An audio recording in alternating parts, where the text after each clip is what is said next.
In 1969, William Hanna and Joseph Barbera released the show Scooby-Doo, Where Are You? And it ended up being one of the most, if not the single most successful cartoon they've ever made. It was right up there after other classics, the Flintstones, Yogi Bear, the Jetsons, Tom and Jerry, just to name a few. Needless to say, Scooby-Doo rose to greater heights compared to their other gems, and the franchise is still widely known to this day, while some of their other works are still getting installments nowadays, even though they're... yeah... I can't speak for everyone, but I feel that one of the biggest factors that made Scooby-Doo work was that the show was linear, while still showing a lot of creativity. As shenanigans ensue, the Mystery Inc. gang finds clues and later find out the culprits' identities. The differences being the settings and the villains. And that's what we're going into tonight. We're going to be looking through all the villains, from the great to the... not so great. This show ran for 25 episodes, each episode having a villain, give or take, so you can imagine we're going to have quite an adventure this Halloween. So I'm going through a ranking marathon for all the Where Are You villains, starting from my least favorite, building up to my favorite. But first I've got some rules and details to lay down. First one's the most obvious. This is built off of just my opinion, so chances are this is going to lead to agreements and or disagreements. As for the marathon's layout, I'm only focusing on the main villains, just to save time. And I'm going to cram multiple villains in the same slot, only if they A. share the same episode, and B. offer enough to earn the attention. Besides that, I'm mostly going to ignore the henchmen and side villains. Also, it might seem like I'm rambling at times, but trust me, the factors I bring up did help determine each of the villains' rankings. And lastly, by technicality, I'm only covering the first 2 seasons, since season 3 ended up becoming a different show later on. Now finally, we're going in, starting at number 25. Oh boy. Look out, Scooby, the Ape Man! I'd shower you with coconut cream pies. The Ape Man. This guy, even this whole episode, has got to be the lowest point of the show. Even by Hanna-Barbera standards, this feels cheap. And that's saying something. Just look at him. His design is the first problem. He's nothing more than a damn gorilla. Sure, big monkeys can be freaky in some circles of fiction, but this franchise is always focused on the supernatural and paranormal. We've seen good examples before and after this episode, and Ape Man just feels like one of the most basic villains they could have come up with. But that's not the worst of it. This guy has done the dumbest thing any villain has ever done on the show. He takes his own mask off. What the hell was he thinking? Well, good thing no one's around to see me without my mask on. Like, joke's on you, man. I just took your picture.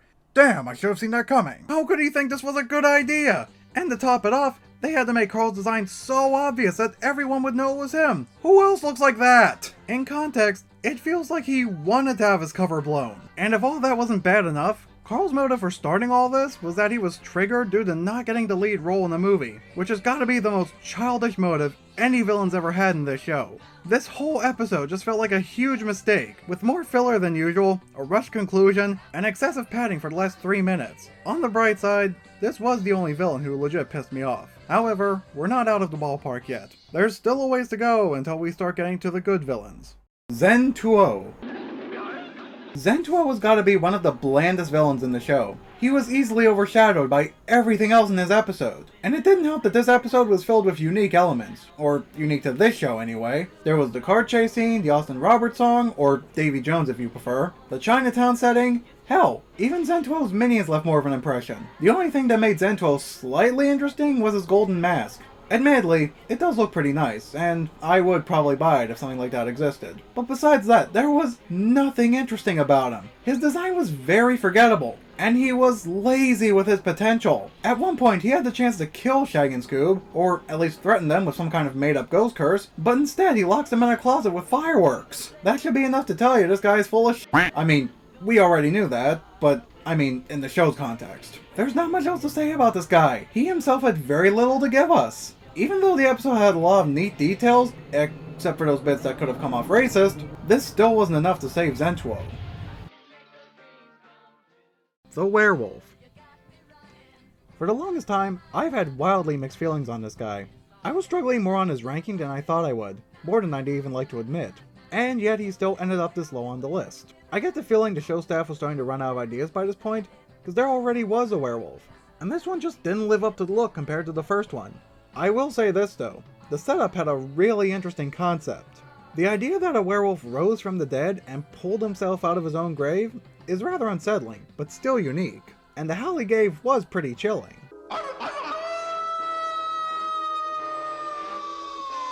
On the side, Austin Roberts is here again, and his song for the episode, Tell Me, kicks ass. It's gotta be my second favorite of his songs in the show. So the werewolf's plan is to grab some sheep for a wrestling group. On one hand, that kinda works well with the werewolf trope. It might convince everyone that they were eaten, but then again, couldn't they be shipped a more secure way other than barrels on the river? It didn't feel like that would be as adequate as you'd think. And who's the one behind this werewolf ruse anyway? None other than Sheep Rustler. Yep, that's what they're calling him. At least I think they are. Since no one ever actually said his name, I'm starting to wonder if he even has one. They've never given me a name. Unless they were hinting that Silas Long actually was his name, but that's never really been confirmed. I've heard that some people are naming him after Frank Welker only because he did the voice, but besides that, it just makes no sense. It's hardly even clever. I suppose I could still give the writer some credit for trying this plan out while recycling a villain concept, but the end result still could have gone better. The Indian Witch Doctor. He was one of the earlier villains who appeared in the show, and I gotta admit, he wasn't that bad on his own. His design was unique, he had a creepy atmosphere, he sounded pretty threatening, and fittingly had a hideout in an abandoned Indian village. So why is he so low on the list? Well, just like the 8-Man, the writers decided to treat the audience like idiots by spelling out the big secrets for them. Granted, it's not as insulting as it was in the 8-Man episode, but it was still enough to send most of the mystery into a huge pileup. I kid you not. The Witch Doctor's first scene in the episode straight up reveals that he's a phony. The only ways the scene would have somewhat worked is if they kept him in the shadows or had his body silhouetted and maybe even changed his voice or something that would have kept him hidden, so it wouldn't have been as obvious. Hey boss, are you sure it was a good idea for this scene to be left in the episode? Don't you think it'll ruin a lot of the mystery for the kids watching? No, don't worry about it, Mike. I doubt they'll remember this happened in the first place. But after that scene, they still try to make him look like an actual monster. The twist at the end wasn't even that big anyway. We find out it was really Buck Masters. He had his own dog stolen just to make himself look like a victim. But I suppose I can give him props for putting in a bit of effort, or at least more effort than Carl ever did. Basically, this guy wasn't terrible, just kinda disappointing. The Caveman. Now here's someone who many, regardless of whether or not they've seen the show, will recognize. And it's all thanks to that one line Shaggy delivered which blew up to become a meme. Am I glad he's frozen in there and that we're out here? But there's hardly anything to say about the Caveman himself. What you see is what you get. Just a caveman running around with a club. There's just nothing that special about him. The setting was a rather different choice. I certainly never expected to see a caveman in an aquarium. However, it could have been more interesting had the caveman taken more of an advantage with the aquarium setting. But he never really did. The only connection was that the caveman was secretly Wayne, one of the biologists who worked there. But at least it wasn't too obvious. There were some additional details that made it seem like Engstrom could have also been the caveman. On top of that, the rest of the episode had a few other advantages. For instance, the setup for the mystery was very well arranged. You can tell there was a lot of planning and detail that went into it. Plus, Austin Roberts got the chance to slip another song in, and that guy always knew how to liven up a scene. So, while not a great villain, there were still some decent surprises in the episode. The Wax Phantom. His atmosphere is mostly okay. Not much for a design though. He's just a big green blob man. His voice kinda makes up for it a little. He definitely sounds creepy. And his first appearance in the episode gives a really nice impression, making him look scary. But besides that, there's not much else to him. There's also a scene where the gang meets Grisby, a creepy old man who claims to be behind the Wax Phantom's legend. However, that's all we get from him. He has nothing else to do with the mystery. For a guy who played such a big potential role, I'm actually very surprised by how loosely connected he was with the mystery. He could have and should have been more involved, but instead he just came off as a ready-to-scrap side character. But the worst thing about the Wax Phantom is that he was the villain for the final episode. Seriously? This is what they closed the show on? This guy? And again, that so-called third season is intended as a different show, so everything after this episode doesn't count. I'm guessing the writers didn't know they were about to end the show, and by happenstance made this overly basic villain for the finale. There is a silver lining though. Austin Roberts jumps in with one of his songs to help liven up the episode, so while not terrible, this just didn't feel like finale material. The Miner 49er.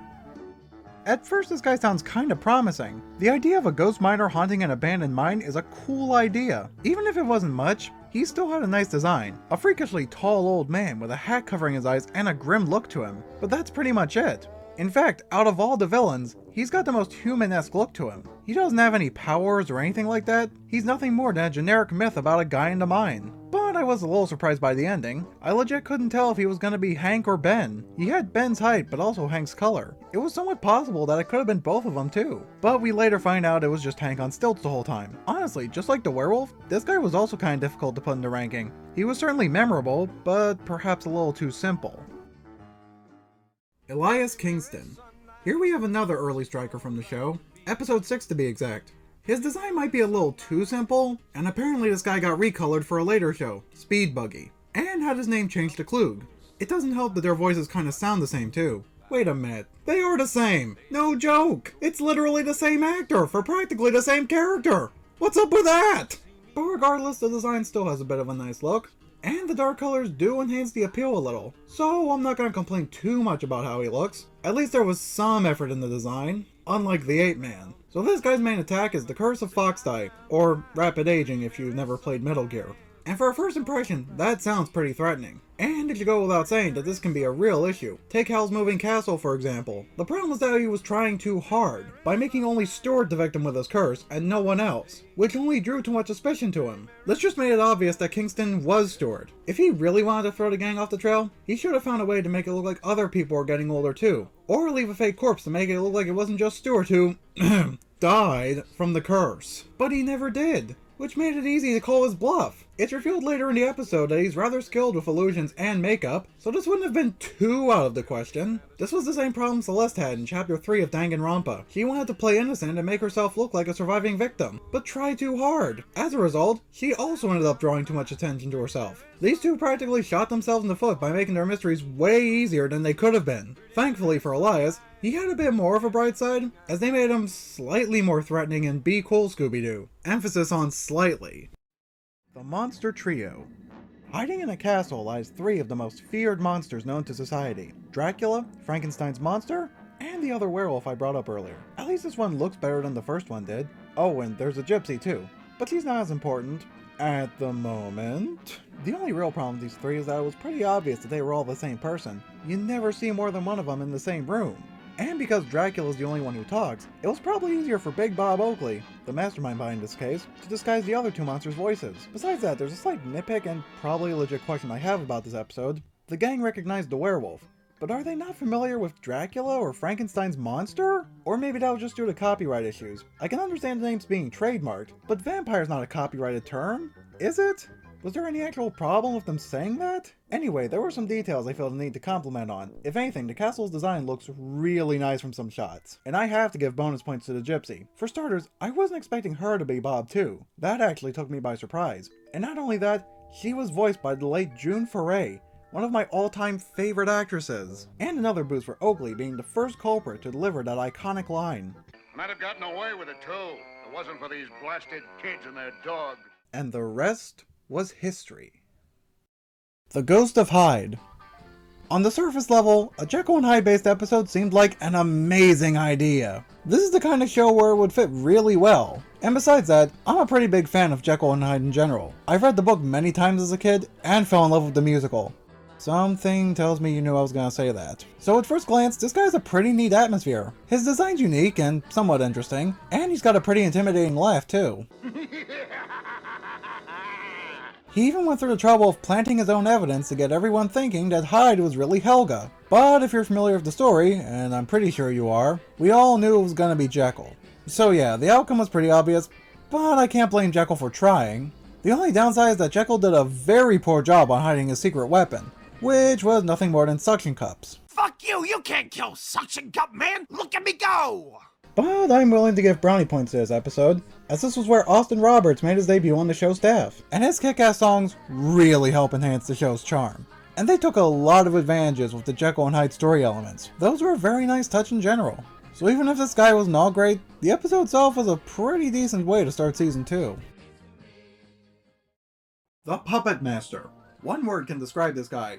Creepy. He racked my nerves from his first appearance on screen. Despite it just being a silhouette, it really helped set his atmosphere. And then when you finally see him, he's still creepy. His face can send chills. And that way he's able to slip from one room to another in the blink of an eye? That alone could be enough to give people nightmares. Wouldn't you feel a little freaked to see someone like him standing by your bedroom door? even if you're not afraid of puppets, there are still ways this guy, even this episode, can get to you. One big example being the dark, abandoned theater. Do you not feel the shivers as you see the atmosphere? The only issue I had was how the puppet master never disguised his voice. No way around it. He sounded exactly like Pietro. The moment you first heard his voice, that just gave everything away. At least he didn't say that much, so he was still putting in the effort to make himself as mysterious as possible. Plus, he left behind a dummy of Pietro, which made the gang think that the puppet master turned him into a puppet too. This not only shows his creativity with planning and design, but also makes him come off more disturbing than ever, with the idea that he could potentially do this too. I've heard some people say this feels like a big reference to Phantom of the Opera, which in some ways I can see why, but on the other hand, the puppet master delivers some chills that the Phantom wishes he could have, and all for the sake of counterfeiting money, instead of trying to get the girl. The Witch and the Zombie. I'm giving bonus points to these two, not just for the fact that there are two of them, but to the episode as a whole. Mostly for nostalgia, as the episode they came from, Which Witch is Which, was the first episode of the show I ever watched. Aside from that, these two were mostly okay. They have ups and downs compared to other villains. For instance, unlike the monster trio, they're seen both at once multiple times, so you could tell it's not just one person. But still, even though they're separate villains, they share the same episode and ergo the same slot. So I'll just go through them one at a time and later rank them on who's better. First, there's the Witch. Despite being the first female villain in the show, and the franchise, she really didn't do a whole lot. All she had was a bunch of smoke bombs that let her appear and disappear, and even let her trip Daphne up into a trap, which is somewhat threatening, but she keeps falling into traps on her own anyway, so what difference does it make? She also floats around for a bit, which isn't as helpful, but she still can. Next up's the Zombie. He doesn't do much either, but he does have a more interesting design to him. And I know it'll sound odd to hear, but his voice has more charm to him.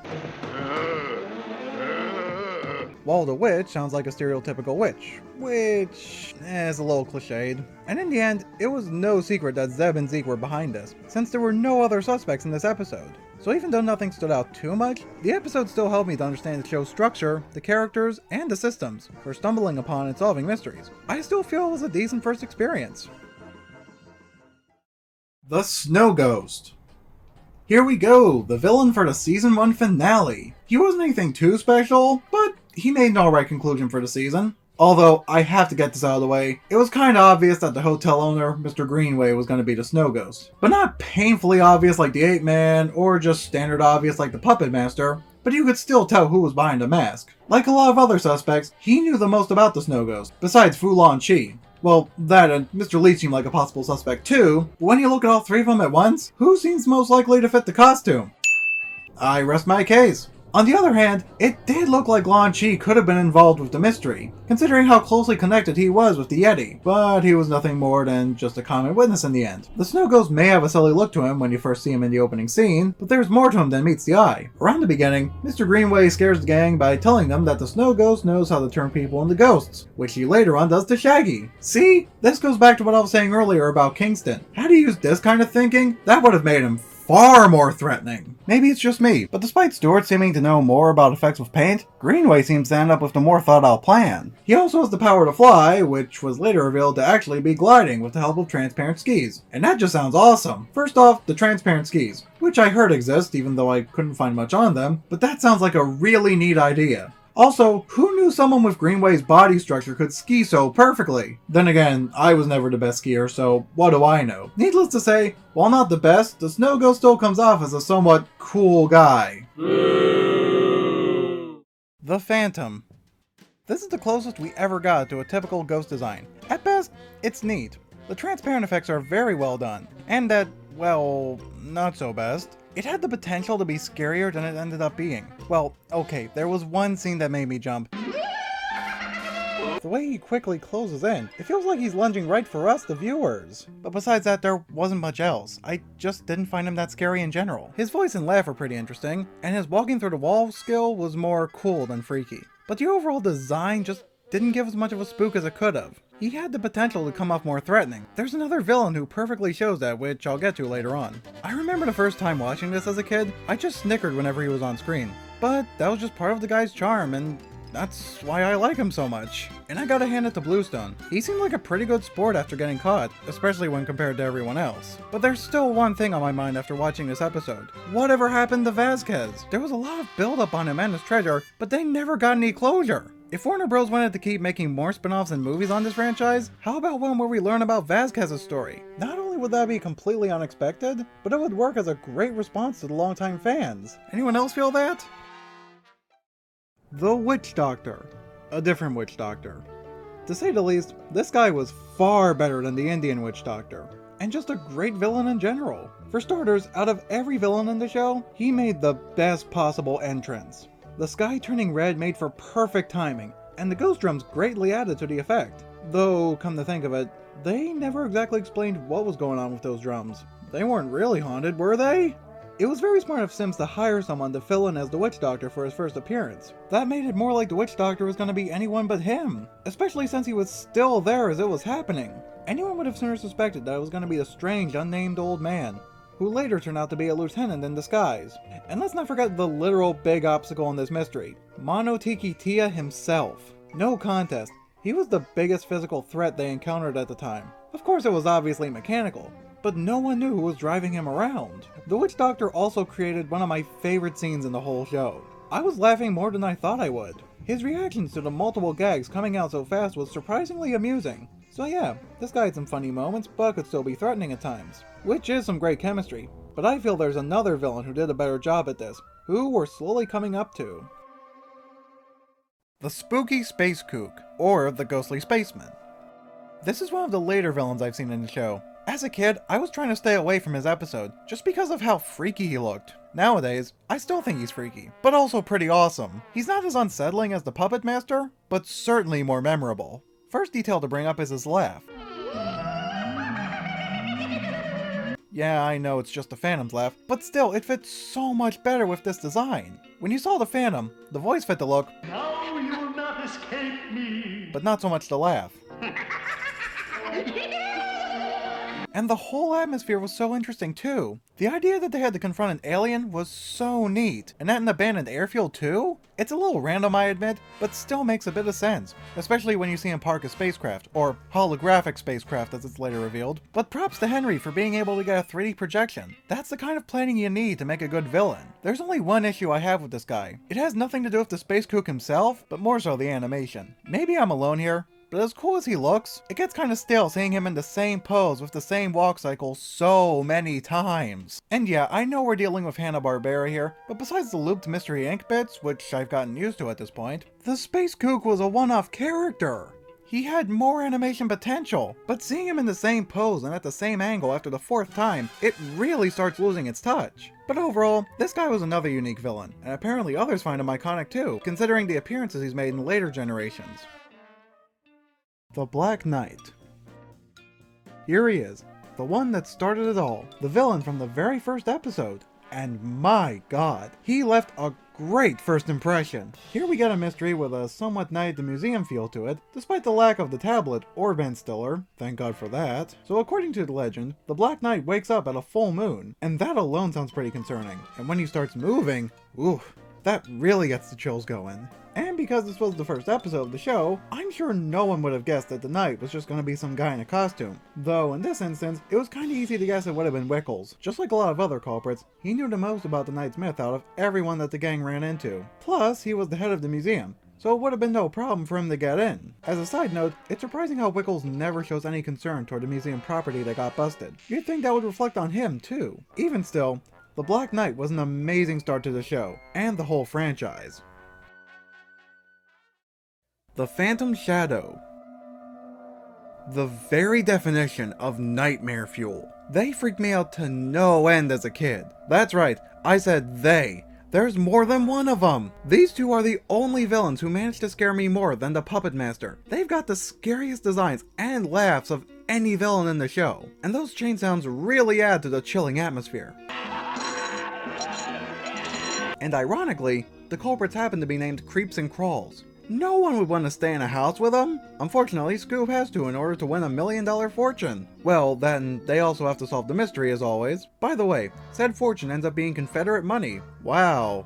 Thanks, Beauregard. Besides that, there are a few more details that made this episode more freaky than others, like the moving walls, the caskets in the basement, and that surprisingly aggressive fish. But they don't compare to the green ghosts. On the bright side, the episode itself isn't all that dark or anything. There's still the usual charm with some slapstick and typical jokes thrown in. No episode's complete without those. Like how they were startled by the flying washing machine, which kinda took away some of their creep factor. And yeah, they still scared the hell out of me as a kid, but nowadays, I'd say they got a pretty kick-ass look to them that looks like they would fit in with Hot Topic. What? I still kinda like Hot Topic, don't judge me! The Mummy of Anka. Yes, I know, it's another museum-based mystery, although it's more like a college campus. But it still feels so much like a museum. Regardless, I have my reasons for this one being so high up. While I still think The Black Knight was great, I feel a mummy in a museum-inspired location is a bit more on the traditional and appropriate side. Plus, Anka's curse was way more threatening than the Knight's. All we got from the Knight was that he comes to life at full moons and wreaks havoc. With the mummy, he straight up turns people into statues! Yikes! But actually it's just a man through pre-made molds while the victims end up locked in a shed. Except for Najib, who turned out to be the mummy in the end. And that right there is what made him so great. Not only was his curse one of the most threatening, but he was able to plan ahead to back up the illusion that made said curse look legit. And in a very convincing way, no less. This was far more impressive than anything that both the Snow Ghost and Elias Kingston have given us. Any criticisms? Well, like the Puppet Master, his voice kinda gave it away. As all ancient ones are. Kind. It did sound a lot like Najib, but he also put in the effort to disguise his voice, so I'll let it go. To say the least, he was much better than I was expecting. Now if only this kind of thought and effort was put into the Where's My Mummy movie. The Ghost Clown. A clown in a circus. What could be more fitting? But this is no ordinary clown. He's said to have supernatural powers, which have caused great harm to the Big Top. Be it tampered vehicles, traps with lions, or his secret weapon, a gold coin that he uses to hypnotize his victims. Oh, good lord. This again? If you're all familiar with my Halloween special from last year, you already know how I feel about this, and I'd rather not dive into that again if I can help it. Even with all this, the Ghost Clown has no exact goal. He just wants to start some chaos in the Big Top. And it was pretty clever how Shag and Scoob tricked him into using his power on himself and made a monkey out of him. Literally. Later, it's revealed that Harry, who was the Ghost Clown, wanted revenge after he was fired, which happened when he was caught stealing. This kind of vengeance routine is kind of rare on the show, so there's not much to say. But at least his motivation was more solid than Carl's, and as a rarity, Harry never pops up anywhere in this episode until the very end. And because he was never introduced before that point, no one would have suspected him. As a few side notes, the Ghost Clown had a very fitting and unique voice, his appearance was very memorable, his inflatable dummy was a clever failsafe, and he has some great taste in fashion. That was a very cute outfit he picked out for Daphne. But wait, this isn't implying he watched her take her clothes off, is it? Overall, this guy was really cool, and that's coming from someone who normally doesn't care much for clowns. Charlie the Robot.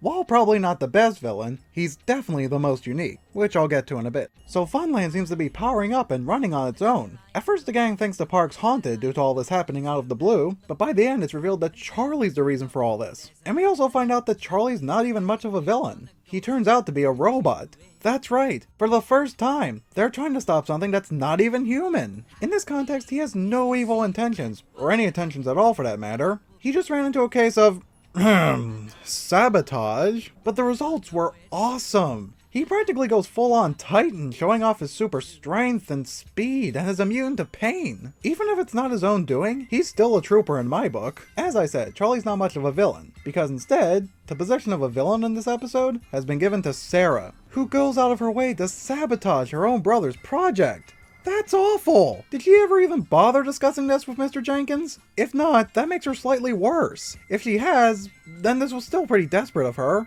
And what's worse is that everyone just shrugs it off and decides she's completely in the right. Sure, she may have a bit of a point, but she really didn't have to be so forceful about it. Though, given everything he's shown us, Charlie was still one of the most impressive characters from the show.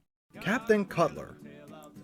There's so much to remember about this guy. Besides the similarities to the cover for The Thing, there's the bright green glow, and the eerie moan, and the underwater environment he was hiding in. As far as settings go for the show, this is one of the most interesting. For once the gang's doing something other than walking around, and they take advantage of the scenery for some humor too. I forgot matches don't light underwater. And then there's the usual unmasking at the end of the episode, where we learn that the ghost of Captain Cutler was none other than... Captain Cutler! What a twist! Okay, so that might have been a little anticlimactic to some, but I feel the twist was remarkably set up. For starters, Cutler faking his death was clever, so no one would guess it was actually him. And it really did feel like Ebenezer Shark could have been disguising himself as the ghost. Besides Cutler's wife, Shark knew the most about Cutler's backstory and how his ghost came to be. On top of that, he just happened to have a scuba suit that looked awfully similar to Cutler's ghost. Then at one point he just seemed to disappear, and not be seen again, which just made him more suspicious. Although, now that I think about it, he still hasn't come back. Any news on that? And props to Shaggy for remembering Cutler's face from the portrait. Not even the clues painted into the background are too cryptic for him. In summary, this twist might have felt similar to the Ghost of Hyde, but with more effort. And this Under the Sea adventure as a whole was definitely a major icon for the show. The Ghost of Redbeard.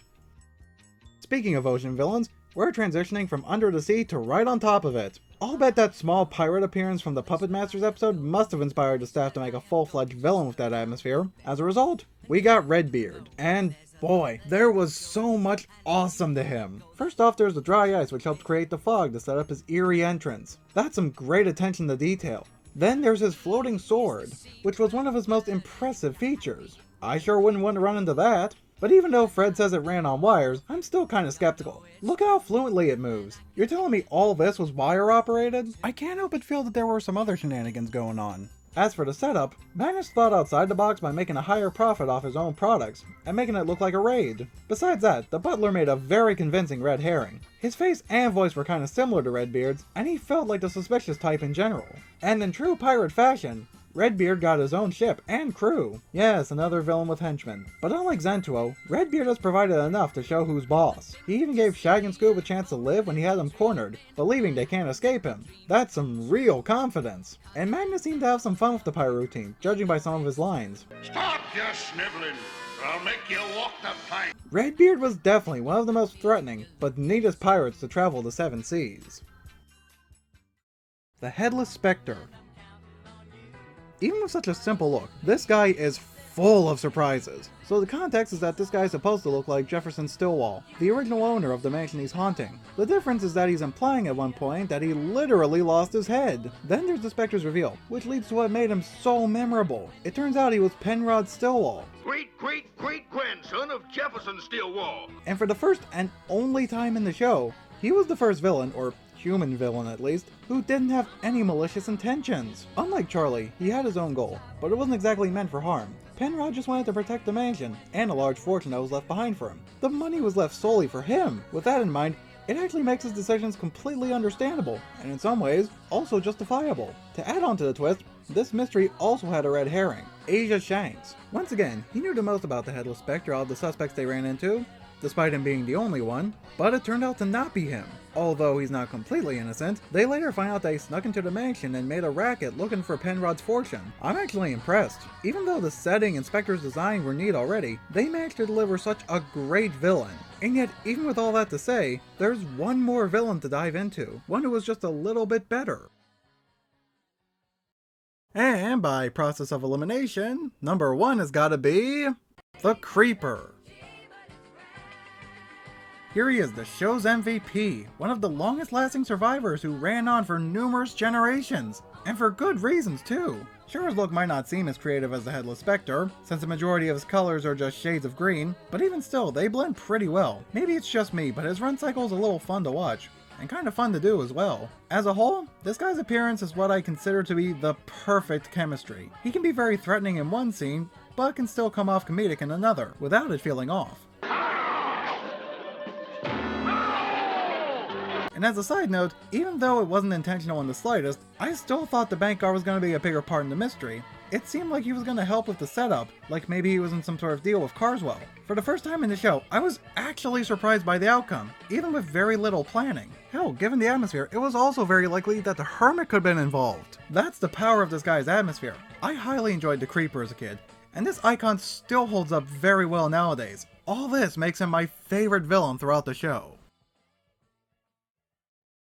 Whew! Boy, that was a crazy run. But even despite some things I've said, I still highly enjoyed this show. Being around it my whole life, it bursts with nostalgia. Plus, I've always been a big fan of Casey Kasem and Frank Welker, even outside the show. Like I said earlier, the intended third season was turned into a different show, but I'm not planning to completely ignore it. I hope to cover that show next year at best, but that'll depend on how this video turns out, in terms of both quality and performance. And that's not all. There are many other Scooby-Doo shows and movies I could review. 52 years worth of material. I could probably even give Mystery Incorporated a shot. I've never seen the show, but I've been hearing great things about it. Alright, time to get ready for Thanksgiving. Yes, I've got a special plan for that too this year. Happy Halloween, everyone!